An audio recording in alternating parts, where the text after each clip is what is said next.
R06. R06, la radio du pays niçois. La radio du pays niçois.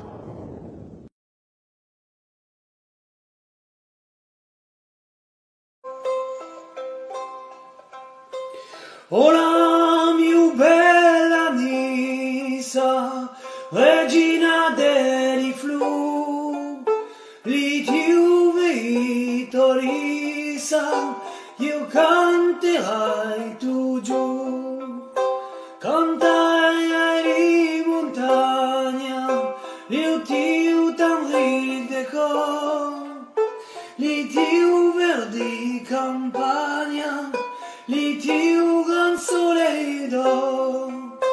Bonsoir à tous et Ben Dégout à Café des Aiglounes. Alors cet après-midi, on a la chance d'accueillir une véritable légende, un joueur emblématique, un entraîneur emblématique de l'OGC Nice, Monsieur Carlos Bianchi. S'il vous plaît, je vous demande de faire un triomphe à Monsieur Carlos Bianchi. Merci. Carlos, c'est un véritable plaisir de vous recevoir parce que vous avez marqué l'histoire de l'OGC Nice, l'histoire du foot français, l'histoire du foot mondial.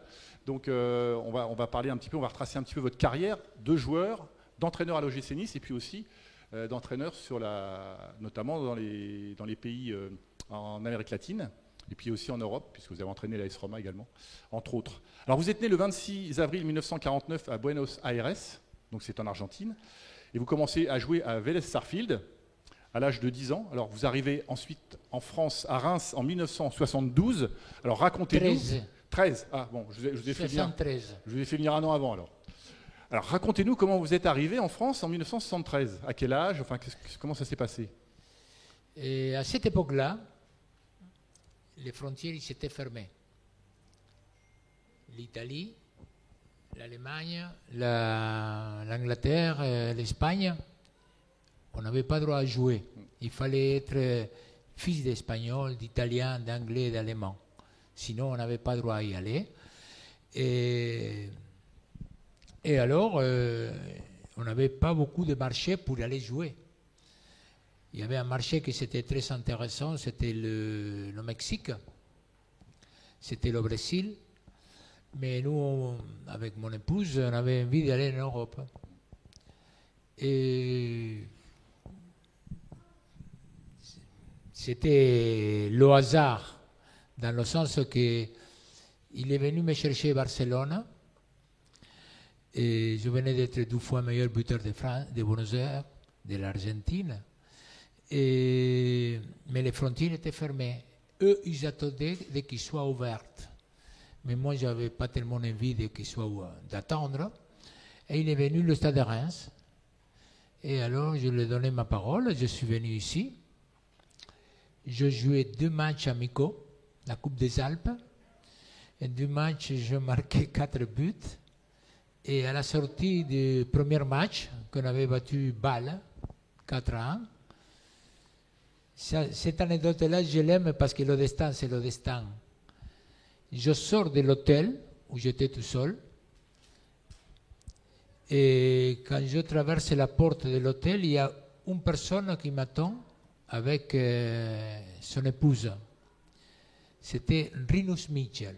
Vous ne savez pas qui c'était Rinus Michel. C'était l'inventeur de l'orange mécanique, l'équipe de l'Ajax. Il m'a parlé dans un espagnol assez limité si je pouvais prendre un café avec lui. Je lui ai dit oui, parce que moi, je l'ai reconnu tout de suite. Bien sûr, à l'époque, oui.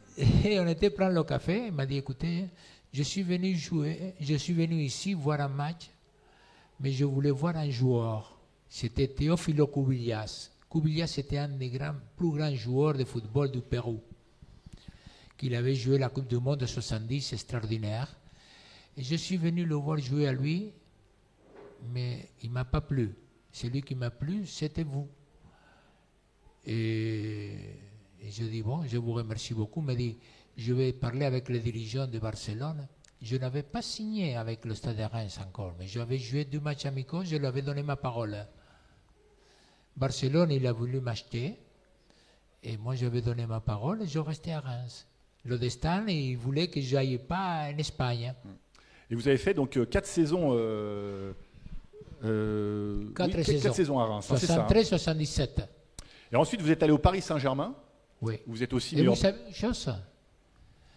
Mon dernier match avec le Stade de Reims, je le jouais à Nice. Ah, d'accord. Demi-finale de la Coupe de France 1977.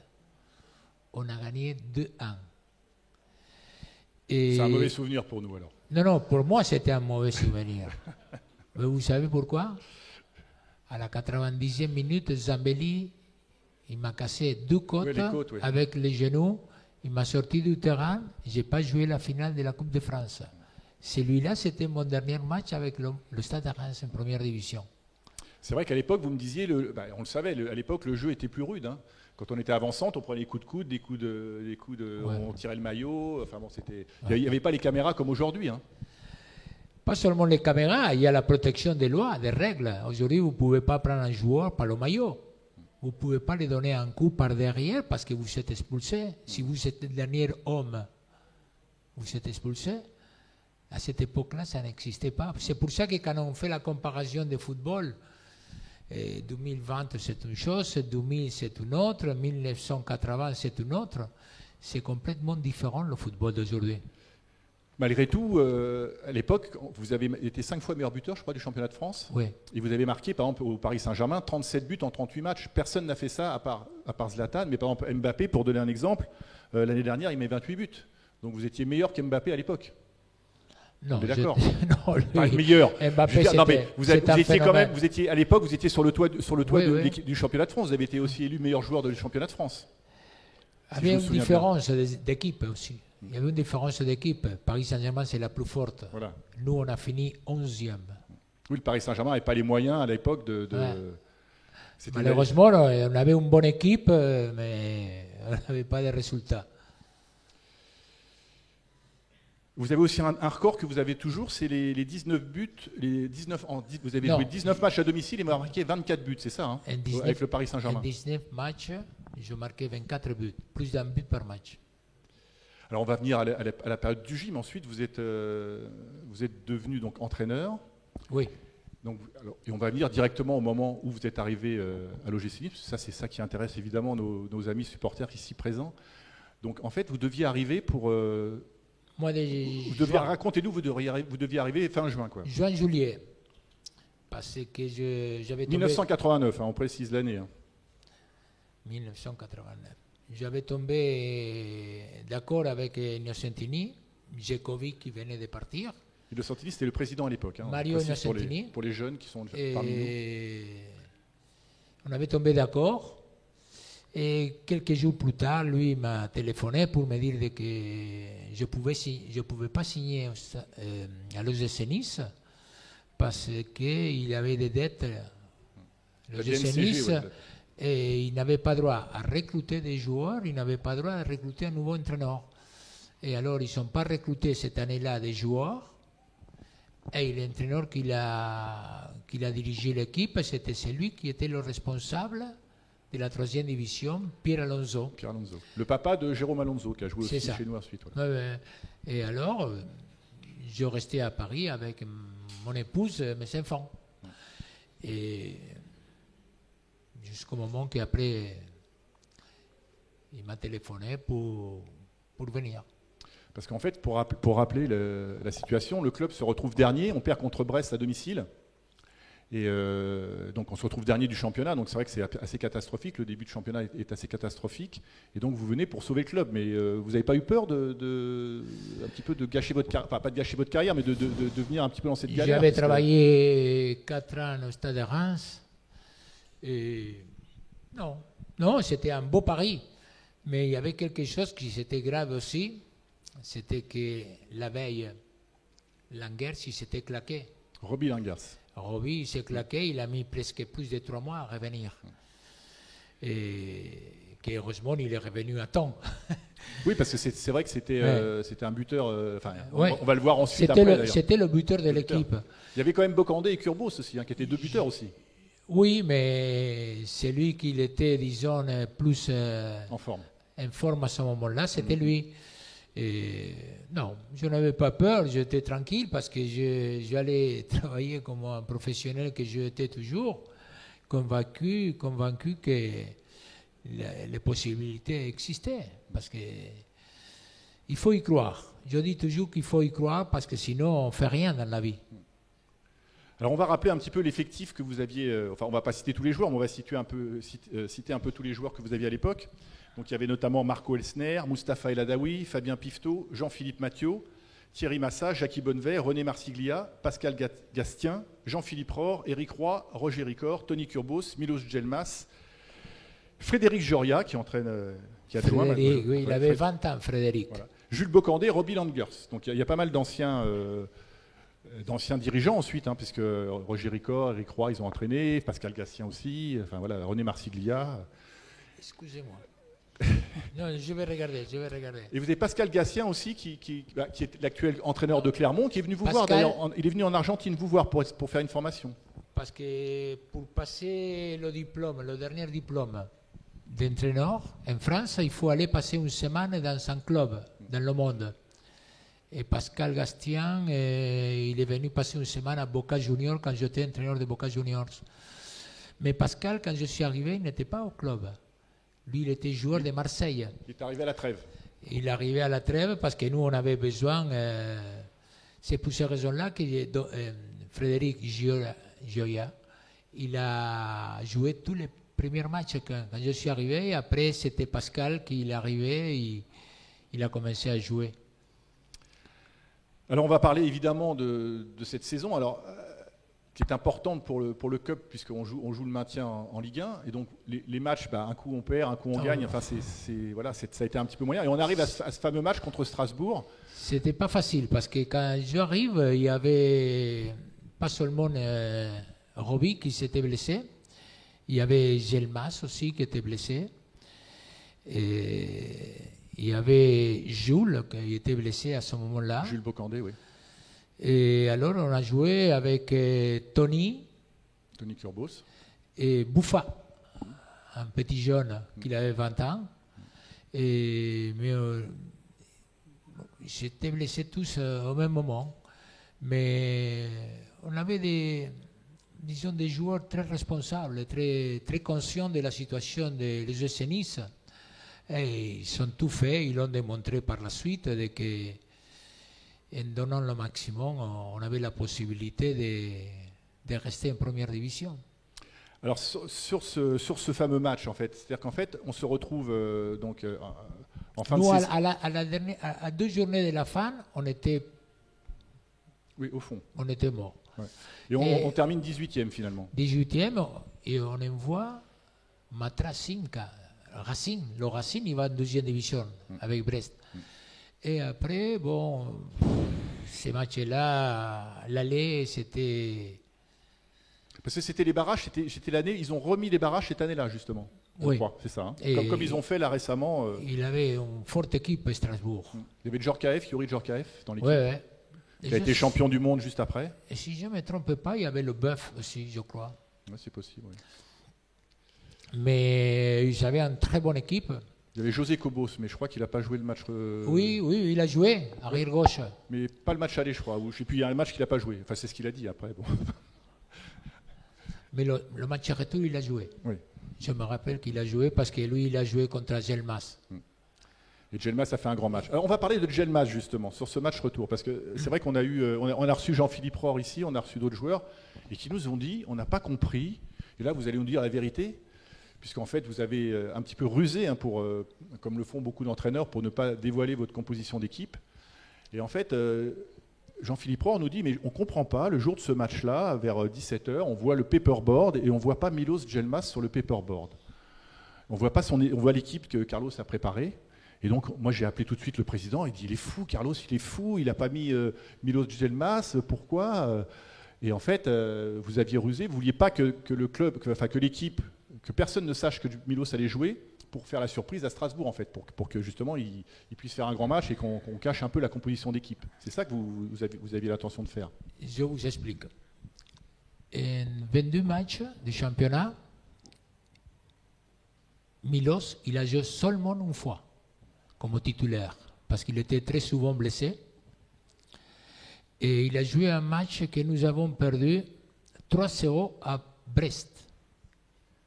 Il a joué lui et Tony, je crois, ou lui, Langers. Qu'est-ce qui se passe? Milos, il était très souvent blessé.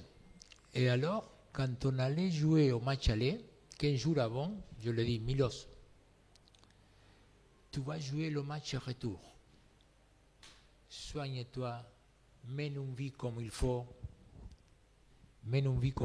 Sois un professionnel. Je pense que tu as la possibilité pour démontrer toutes tes valeurs. Il m'a dit, mais ça reste entre toi et moi. Au match aller, tu ne voyages pas. Tu restes ici à Nice à travailler. Et au match retour, c'est toi qui vas jouer, mais toi, tu es le seul qui le sait. Toi et moi. On va là-bas, 3 ans, mais après, moi, je ne devais pas donner la formation de l'équipe à tout le monde. Parce que je savais très bien comment on allait jouer. Nous avons été là-bas à jouer en une espèce de 3-4-1-2. Et ici, on allait jouer en 4-3-3. Avec 3 attaquants, le terrain bien ouvert. Question d'ouvrir la défense de Strasbourg. Et on savait très bien que Milos, à un contre Cobos, il allait faire la différence. Et c'est ce qu'il a fait. Et le match, bon, à la mi-temps, déjà, on était 4-0, mais moi, je ne devais pas lui donner la formation aux joueurs. Or, il s'est fait des soucis, parce qu'il aurait dû se faire des soucis pour des autres situations. Alors en fait, donc, on rappelle, donc, au match aller, donc, on perd 3-1 à Strasbourg. Oui. Ils font d'ailleurs un petit tour d'honneur, je crois que ça a un peu vexé les joueurs. On l'a un peu rappelé après, justement, Strasbourg fait un tour d'honneur comme s'ils étaient déjà qualifiés. Et puis donc au retour, on gagne 6-0 avec un Robbie Langers de feu qui monte au grillage. D'ailleurs, vous disiez que vous aviez peur quand il monte au grillage. À chaque fois qu'il mettait un but, il montait au grillage. Ouais. Non, la question est que c'est dangereux le grillage. Ouais, si. Mais oui, il peut tomber, le grillage peut tomber. Ou... Bon, on a vu un joueur d'Auxerre qui s'est coupé le doigt en montant au grillage. Hein. Je ne sais pas si vous avez entendu de Palermo. Palermo, c'était un avant-centre argentin qui jouait à Boca Juniors. Il était champion d'Amérique, il était champion du monde, des clubs. Bien sûr, oui. Et il était joué à Villarreal. Il a marqué un but, il s'est approché. Le mur, il est tombé, il a cassé la fracture de la cheville. Quand vous, notre physique, il faut le soigner. Et bon, ce qui m'a fait plaisir, c'est parce que l'autre jour, j'ai vu une image que Robbie s'est rappelé qu'au 4e but, j'avais fait un geste comme ça, j'avais crié le but. Ce sont des images qui restent toujours dans la tête. Alors, comme vous disiez, alors vous aviez annoncé aux joueurs, vous avez fait la veille. La veille, vous leur avez annoncé que, allez, demain on gagne et après je rentre à Paris. Oui, j'étais très bien avec le groupe, sauf comme toujours. Il y en a toujours un ou deux, oui. Il y a un ou deux ou trois qui ne sont pas très contents. Voilà, c'est toujours. Vous savez, c'est comme dans les familles où il y a 6 ou 7 enfants, tous ils ne sont pas contents avec le père et la mère. Et pourtant, ils ont donné la vie. Et là, c'est la même chose. Il y avait 2 ou 3 joueurs qui n'étaient pas très satisfaits, mais ce n'était pas mon problème là. La question elle est là, c'est que... L'objectif, c'était de se maintenir. À moi, ils m'ont amené quand Nice était dernière. Pourquoi faire? Pour essayer de faire le maximum comme un professionnel que j'étais, de sauver Nice de la descente. On a réussi. Après, le reste, c'est... Vous savez... Il faut faire des choix quand on est entraîneur. Le premier accrochage que j'ai eu, et quand je suis arrivé, il y avait un capitaine. Qui c'était? Il y a quelqu'un de cette époque ici, non? Qui c'était le capitaine? De l'OGC Nice, qui c'était à l'époque? Rohr, non? Jean-Philippe Rohr. Ouais, il me semblait bien, oui. Et au bout de... au bout de 6-7 matchs, je levais le bracelet de capitaine. Et moi, j'ai eu toujours l'habitude de choisir les capitaines. Dans tous les clubs que j'étais, je choisis toujours le capitaine. Et alors, lui, il n'était pas tellement content. Même, il m'a dit, vous voulez ma peau? Et je lui ai dit, Jean-Philippe, je ne veux pas ta peau parce que tu vas jouer tous les matchs. Si on fait jouer à quelqu'un, ça veut dire qu'on le veut du bien, non? On ne le veut pas du mal. Il a joué tout le championnat, Jean-Philippe, sans problème. Mais moi, je mis des capitaines à Jules. Jules Bocandé, oui. Jules Bocandé. Pour quelle raison? Parce que Jules, c'était quelqu'un de très généreux. Dans l'effort, il donnait. S'il y avait un mur, il rentrait dans le mur. Il savait très bien ce qu'il fallait faire. Et il avait tout le reste de l'équipe, il était d'accord. Et si vous voyez les images du match de 6-0, la dernière action du match. Oui, c'est Jules qui marque. Non, mais attendez, Non, Jules il vient boire de l'eau. Vers vous, oui. Jules il vient boire de l'eau. Je lui donne la bouteille d'eau et Strasbourg attaquait. À un moment donné, on récupère le ballon, Jules il est en train de boire et je vois que de l'autre côté opposé, Mathieu il lui donne le ballon à Tony. Je lui dis, vas-y Jules, que Tony il déborde et tu marques. Il a débordé et Jules il a marqué le but. Qu'est-ce qu'il a fait après? Il dit vous embrasser. Non? Parce qu'on n'était pas copains, mais on avait du respect. Bah oui, Et oui. en plus, autre chose, lui il jouait en quoi? Quel numéro? 9? Et moi je jouais en 9. 9 aussi. Je sais qu'est-ce que c'est un 9. Bah écoutez, on va continuer votre parcours après cette parenthèse, cette grande parenthèse sur l'OGC Nice. Alors après, on va parler de votre carrière d'entraîneur international parce que vous avez quand même gagné, il faut le dire, 3 fois la Coupe intercontinentale. Donc en fait, vous êtes 3 fois champion du monde Oui, des clubs. Donc le ça, hasard il fait bien les choses. ça c'est unique. Personne n'a fait ça. Donc on peut dire que vous êtes un des meilleurs Non. entraîneurs du monde. On peut vous applaudir quand même. Non. Ah si, c'est quand même.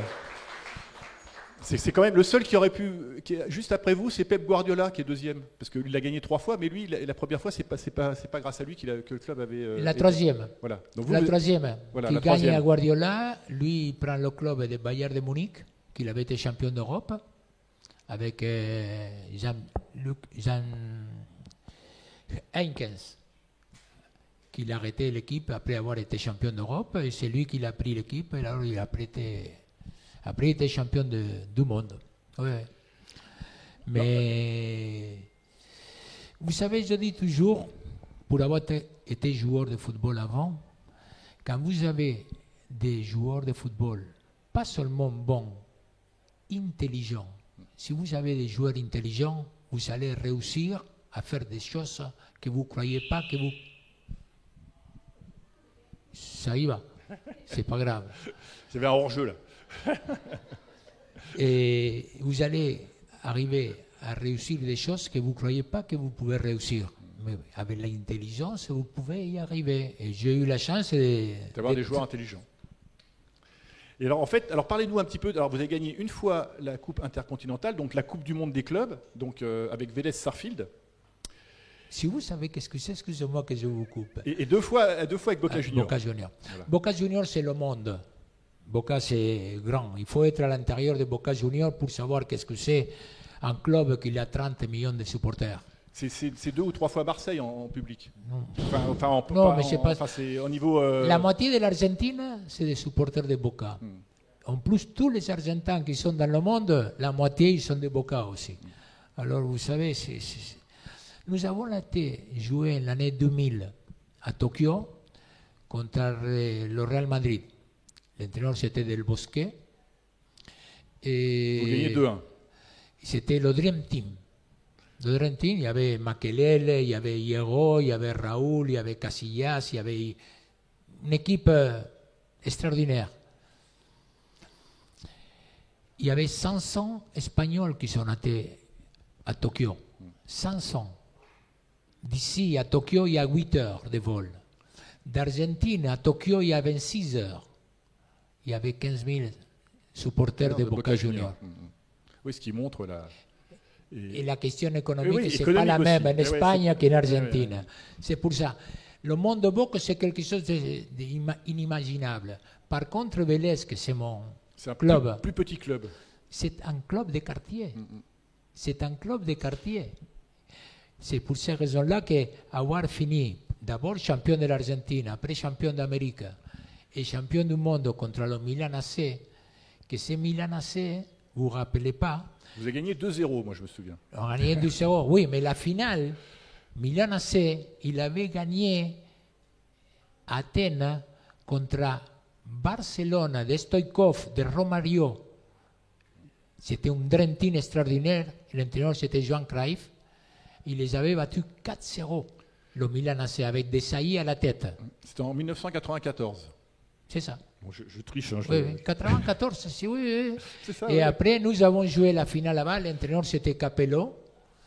Et on les a Fabio battus Capello, 2-0. Mais vous savez que fini champion du monde avec un club de quartier, nous avons joué, vous savez que nous avons joué avec Vélez la finale de la Coupe de Libertadores, de la Champions, contre Sao Paulo.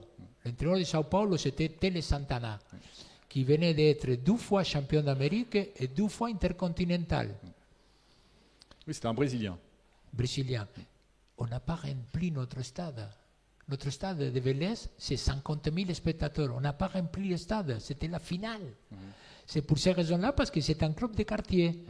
Mais socialement, c'est pour la ville, il fait beaucoup. Et puis vous avez battu une troisième fois, donc le Milan, une deuxième fois le Milan AC. Ça, c'était en 2003. Ancelotti, c'était Voilà, là. et c'était Carlo Ancelotti, donc entraîneur actuel du Real Madrid, qui était à la tête du Milan AC à l'époque. Donc Et je crois que lui, il va jouer la finale intercontinentale. Et s'il gagne, je crois qu'il a gagné 3 fois aussi. Ah. Je crois. C'est un grand entraîneur, lui, Ancelotti. Oui. Et vous avez, alors pour dire aussi, moi je sais que Thierry Henry a une statue à Arsenal, mais vous avez une statue à Vélez Sarsfield et une statue à Boca Juniors. Donc pour dire qu'il n'y a pas beaucoup de monde, pas beaucoup de joueurs ou d'entraîneurs à qui on a fait une statue, quoi. Il y avait des Simons qui restaient, alors ils ont fait des statues. Ils en ont fait 2 quand même. À Vélez, ils me l'ont fait les statues comme joueur. Je jouais 11 ans à Vélez. Je suis le. C'est un buste, non? Non, c'est une statue de 2 mètres. J'ai vu un buste aussi, non? En photo? Non. Il y a peut-être quelqu'un qui a fait un buste aussi. Non, peut-être un supporter alors. Non. À Vélez, c'est les statues comme joueur de football. Et à Boca Juniors, les statues, elle est comme entraîneur. Je n'ai pas joué à Boca Juniors. Alors on va parler. Alors on va revenir sur l'OGC Nice après avoir fait cette petite aparté. Bon, vous avez joué aussi, vous avez entraîné aussi. Alors en Europe, vous avez entraîné l'AS Roma et puis Boca Juniors, pas Boca Juniors, et Atlético Madrid. Atlético Madrid, voilà, les 2 équipes. On va pas en parler parce qu'on est un petit peu court au niveau du temps là. Par contre, on va revenir à Nice. Je crois que vous suivez un petit peu les résultats de l'OGC Nice, vous suivez de temps en temps les matchs. Alors, vous allez découvrir le stade aujourd'hui. Alors, qu'est-ce que vous pensez du nouveau stade, du nouveau stand d'entraînement, de l'arrivée d'Ineos aussi Avoir une société si importante comme Ineos, c'est très important, ça vous donne de la sécurité.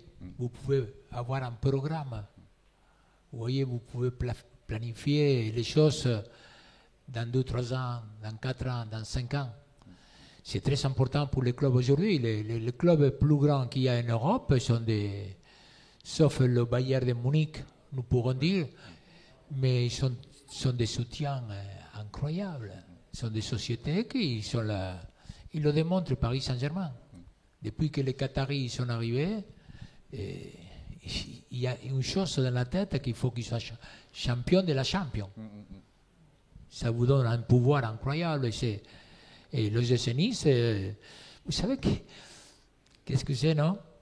Le dernier match du championnat, j'étais pas très loin, on était dans la même loge presque du président Rivière, à Reims. Et Nice y était mené 2-0 à la mi-temps. Et la deuxième mi-temps, ils ont gagné 3-2 à la fin. Oui, c'est vrai, oui. Et pour un but, après, ils ont été décalés. Mais quand je le voyais qu'il était tellement content, je dis bien. Et quand je suis allé le féliciter, il m'a dit oui, mais pour un but, il était pauvre. Mais j'avais été là-bas à donner un coup d'envoi à Reims. Mais Nice, maintenant, il fait partie de l'élite du football français. Et ça, c'est très important, d'avoir de la continuité. Alors maintenant, vous habitez à Paris, à côté du parc Monceau, et vous habitez aussi à Buenos Aires. Vous faites 6 mois d'un côté, 6 mois de l'autre, et puis vous profitez un peu de votre famille, de votre épouse, de vos enfants et de vos petits-enfants. Je crois que vous avez plusieurs petits-enfants. On a 5 petits enfants. Et puis un garçon et une fille, je crois, en enfant. On a des enfants, on a un garçon et une fille. Le garçon, il va avoir 50 ans bientôt. Notre fille, elle a 47 ans. Ils sont à Buenos Aires? Ils sont tous les deux à Buenos Aires. Notre fils, il est marié avec une rémoise. Ah. Et nos 2 petits-fils premiers, c'est lui qui a 28 et l'autre 26, ils sont nés à Reims, tous les deux. Et après le reste, ils sont nés à Buenos Aires et ils vont très bien. Bon, bah, tant mieux, on vous souhaite le meilleur pour la suite. Alors, ce soir, donc, il y a Nice-Strasbourg. Votre pronostic, vous m'avez dit 6-0. Vous confirmez? Ça serait bien. Comme le... Non, votre pronostic, non, on ne va pas faire de pronostic. On souhaite savez, le meilleur, mais bon. Vous parlez 6-0, mais Robbie, il était ici, je crois, la semaine dernière. Ah, mais il est venu, il était à votre place. C'est pour ça que je l'ai dit, il aurait dû rester. Voilà, ouais, il aurait peut-être... il y a 2 ans, il est venu à votre place. On l'a reçu. Robbie est très gentil garçon, très gentil garçon.